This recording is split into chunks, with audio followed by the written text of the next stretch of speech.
Hello everyone, welcome back to my channel. It is so good to be back, and usually when I take these kind of little breaks it's because of my mental health, but alas it's not about my mental health today, which I am super relieved about. It is something much better than that, much more interesting, I hope. So this video today is, I guess you could say, it's a little bit of a story time because I'm going to be explaining to you guys where I have been this past month and why I've kind of gone MIA. If you are new here, welcome. I do have a few new subscribers and I'm really happy to have you guys with me.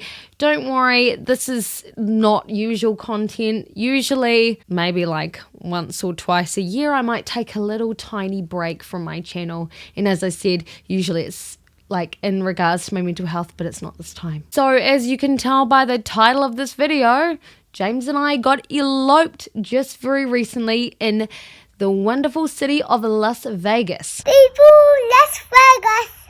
Las Vegas! Now, I know that many of you guys who do live in the United States and who are sub to my channel, I know that a lot of you guys probably feel a little bit funny about your country, and you know what, I respect that. I respect anyone who watches my content and has their own ideologies and political beliefs and beliefs in general. I respect all of that. So I just want to clarify though that James and I absolutely loved visiting the United States, and mostly because of the people. And I know that the States tend to have a rap of being like extroverted, like it's a really extroverted nation. And as an introvert, I actually thoroughly enjoyed it, and I found myself uncharacteristically kind of open because usually I'm somewhat of a shy person. But coming to the States, I kind of felt, I guess in a way, quite comfortable to be able to have conversations with others and to just talk about life really in general. Like honestly, one of the main highlights of our trip to the States was the Uber rides. Like James and I will always have fond memories looking back on these Uber rides that we would take. We arrived in LA on the 27th of October. We spent a day/night in LA. LA was an interesting experience. As I said, I really enjoyed the American people, but there was one instance where James and I were kind of shaken, and that was on the Hollywood Walk of Fame. Some guy, or guys rather, ended up putting a snake on both James and I. We were quite taken aback by the street hustlers. We found we were quite overwhelmed by being approached so much, but we were told that this was the kind of scenario that we should be getting used to if we visit the States, or visit LA rather. And so it wasn't anything we weren't expecting, but the whole snake incident was just a bit strange. And then they tried to charge us $20 American each for it, and then somehow James was able to talk us out of paying that amount, which was, you know, these guys were quite scary. They were big men, and we just didn't know them, obviously. So that was quite an experience. The next day, we rented a car and we did the whole Route 66 road trip from LA to Vegas. Now, this was the first time James drove on the other side of the road, because in New Zealand, we drive on the left-hand side of the road. So it was James's first time on the right-hand side, and it was very nerve-wracking. I kind of felt like vomiting. I was so nervous, especially because I have a little bit of a fear of like being in car accidents and stuff. So, you know, James and I both kind of faced our fears there, and we had so much fun on this road trip. And just being in the desert was really invigorating for us. It feels good to be finally out of LA, because that shit is stressful when you're trying to drive, and this is way better. This is way more up our alley. Way more up our alley. Yup. So coming into Vegas was a little bit stressful, as James had to go gas up and he didn't know how, because everything's just a little bit different. But he got there in the end, and then we ended up heading to our hotel, which we stayed at Palms Casino and Resort. And oh my gosh, was the hotel room just so spectacular and luxurious. Absolutely. So Palms wasn't actually located on the Strip. We would get told, it's best to stay at a hotel on the Strip so that you're close to everything. But I wanted something that was a little bit more luxurious around the wedding time, something quiet as well, like, more quiet than anything on the Strip really, because of course if you have been to Vegas, you would know that it's pretty chocker full on the Strip. So we enjoyed that peace and quiet being at the Palms, just before the wedding to prepare for the wedding and everything. The day before the wedding, I still needed my wedding jacket, and for some reason, I could not find a fluffy freaking jacket in New Zealand anywhere. So I kind of thought, well, I'll just get one in the States because surely they would have one. Except we looked literally high and low the day before the wedding and could only find a black one, and it was incredibly stressful. James and I literally ran through the Strip at 5 p.m. as we're running out of time to try and find this beige fluffy jacket that would go with my wedding dress. So this was our first time on the Strip doing this, and we didn't even get to enjoy it. We just ran through it. I cried a little bit, I think, because I was so stressed. But we ended up finding a beige jacket at the end of it, so that was great. Worked out in the end.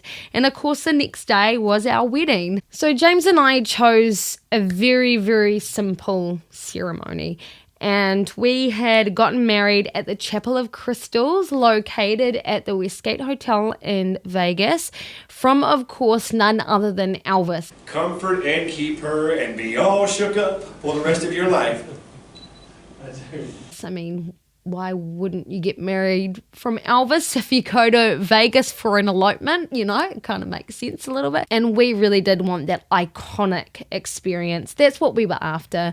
When we had discussed what our wedding would be, we were kind of tossing up between getting married in Vegas and getting married in Finland. There's these certain igloos that you can stay in where you can just watch the northern lights all night, and I kind of thought that would be an amazingly romantic spot for an elopement, but we chose Vegas because it was a middle ground. And when we thought of Vegas, we thought that the whole Elvis thing would have been so much fun, and it really did meet our expectations. I literally would not have had the wedding any other way. It was only a 6-minute ceremony. Elvis had sung 2 songs for us, which was the Viva Las Vegas song. Viva Las Vegas! One more time, baby. Oh, Viva Las Vegas! And what's that other one? Wise men say only fools rush in. That one. I can't remember the name of the song. He has help falling in love with you. And we had our 2 guests with us, which were James's dad and his wife. And we couldn't have made this wedding happen without their help. They had really helped us out financially, and for that we have been so grateful. And not only that, my parents as well, they stayed behind to look after the kids, and James's mum helped us out with a few bills and everything before we left. So we literally could not have done it without the help of our parents. So as we look back on this wedding and everything, we will always remember that it was those people who actually really helped make it happen. So after the ceremony, we had a quick bite to eat at the casino, and then my photographer, Sean, came to pick us up and take us to the desert for photos. Now, this day was absolutely freezing. It was like 3 degrees Celsius. I literally and I'm not exaggerating here, I really felt like I was on the verge of hypothermia. Like, it was freezing. I had to take my jacket off too, and it was all in the name of art. My idea, let's just add. But looking back, so super proud of myself for being able to pull that off. After the desert shots, we went to the Strip in front of the Rio Casino and Hotel and got some photos there. So we haven't had all of them edited and back yet. Obviously, good things take time, and James and I are absolutely so stoked with our photographer, Shaughnessy Photography. He is an extremely talented artist and photographer. And he was also accompanied by Chloe, who was absolutely amazing as well. And we could not have done it without her help either. So that was essentially our wedding day. Like, we didn't really do very much. It was very simple, as I said. I opted out of having a bouquet of flowers. I just kind of had the venue's flowers that weren't real, but they were gorgeous nonetheless. We opted out of having a cake. We opted out on having like a wedding dinner, like a proper full-blown like reception type thing. Well, obviously when you elope anyway, there's not much that you need to add to it. Like, it's not going to be like a full-on traditional ceremony and reception. So you already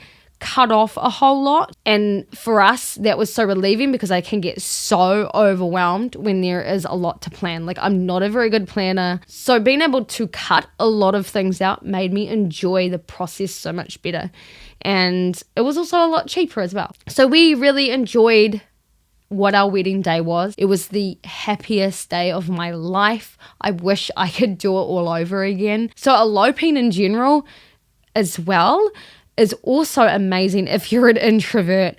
You cut out all the bullshit drama. You don't have to worry about trying to please anyone. It's literally just about you and your partner coming together and celebrating each other in a very simple and effective way. Don't get me wrong, like, of course I would have wanted to share that experience with my friends and loved ones, but I think to simplify this process suited how James and I are, like, especially because I'm an introvert, and James especially, he doesn't want to be center of attention unless he's performing on stage.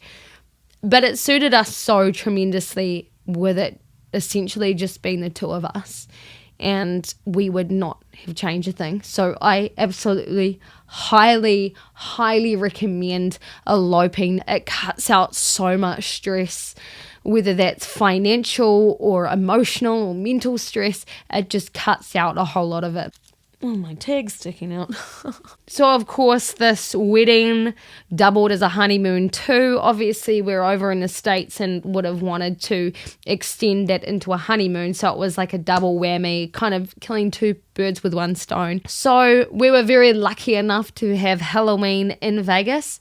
And we went to Fremont Street, so old Vegas. And we had so much fun.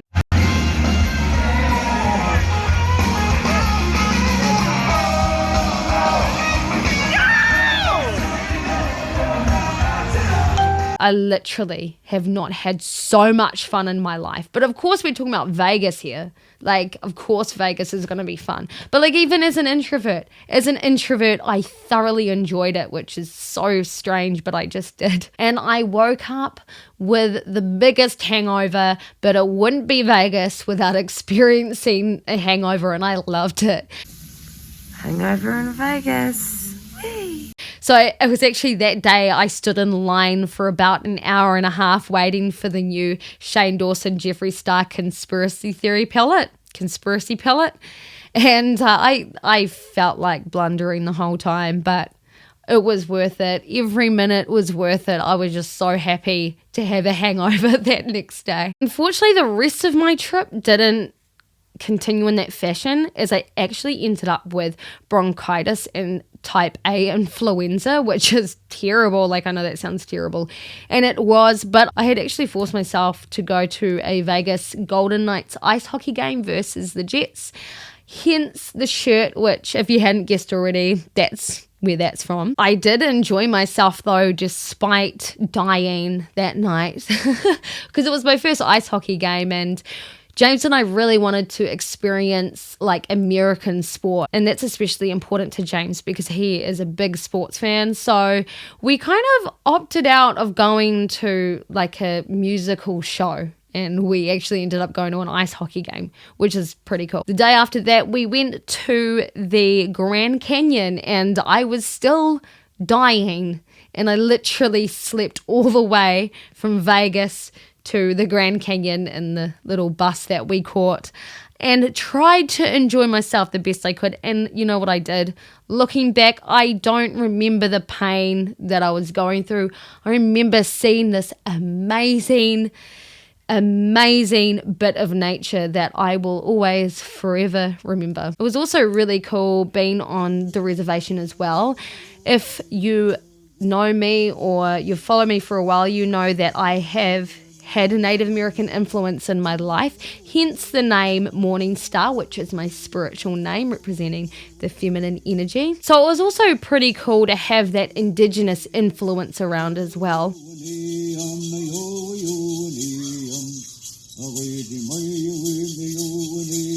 So our trip in total was about 9 days, and I wish that we could have done more. Unfortunately, the flu kind of ruined a lot of it for us. But I mean, what else can you do? Like that kind of thing just happens, really. So James and I loved our trip so much that we are in fact planning a second trip now, but this time we're actually planning on going to the East Coast and doing the whole New York thing, doing Middle America, and possibly going to Canada as well. Now I can't tell you guys when that's going to happen. Right now it's a pipe dream, but we were so in love with our getaway that we just can't picture ourselves not going back. That is our trip, and that about wraps up this video today. Now, going forward, I do plan on doing obviously more INFP and human condition content. I do especially plan on continuing with my feature in INFP as well. So just be patient with me. I will get around to doing content in due time. I just kind of have to build the stamina within myself because I am still recovering from that damn flu and the bronchitis. But you know what? Thank you guys so much for tuning in today and listening to my little story time of my elopement experience. And I hope it might encourage you, if you're a lovebird and planning on getting married, to just kind of do what makes you happy. If you're planning on getting married and you don't want the whole traditional thing, please opt out of it, please, because if you just listen to yourself and do what makes you happy, I guarantee you're going to walk away feeling so glad you did. Trust me. So thank you guys for letting me get all that out. I know that it's not the usual content that you're used to or that you really want. Obviously, I feel like I have to explain my whereabouts, and so here it is. And we will get stuck into normal content probably by next week. So until then, I hope you guys have a really good day, night, evening, morning, wherever you guys are in the world. And I'll see you guys all again next time for the next video. Bye.